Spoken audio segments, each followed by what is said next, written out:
CIST une histoire étonnante. Dans une interview accordée à Paris Match, Gims a accepté de se confier sur sa difficile enfance en Afrique mais aussi sur son arrivée en France où là non plus tout n'a pas été si facile. Alors qu'il a connu la vie de foyer, le mari de Demdem a été trimballé de squat en squat dès l'âge de ses 15 ans. Et comme si cela ne suffisait pas, il a côtoyé le monde de la drogue. En effet, un de ses tontons cachait de la cocaïne dans ses yaourts. J'aurais aimé ne pas découvrir ce sachet dans le pot de yaourt à la fraise, a-t-il déclaré avec un brin d'humour.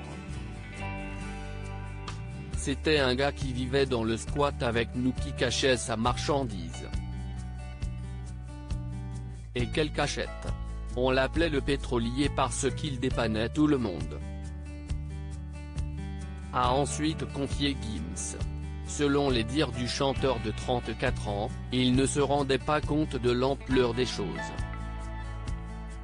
Je ne comprenais pas à l'époque ce que ça voulait dire. Mais je le voyais toujours compter son argent. Donc je lui ai dit, il faudrait que tu m'apprennes à faire ça. Et là il se fâche, non toi tu n'es pas comme moi. Moi je n'ai pas eu le choix, toi, t'es encore un gamin, tu vas faire autre chose. CIST la dernière fois que je l'ai vu a révélé Gims. A noter que CIST l'école qui l'a aidé à sortir la tête de l'eau.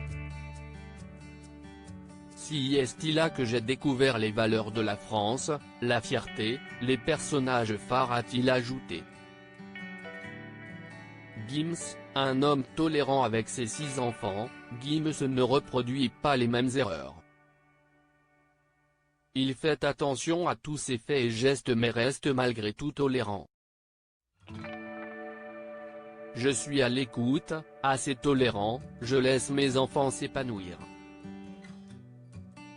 Personnellement, j'ai beaucoup de souvenirs de moi étant gosse et je sais ce que j'aimais et ce que je n'aimais pas chez un adulte.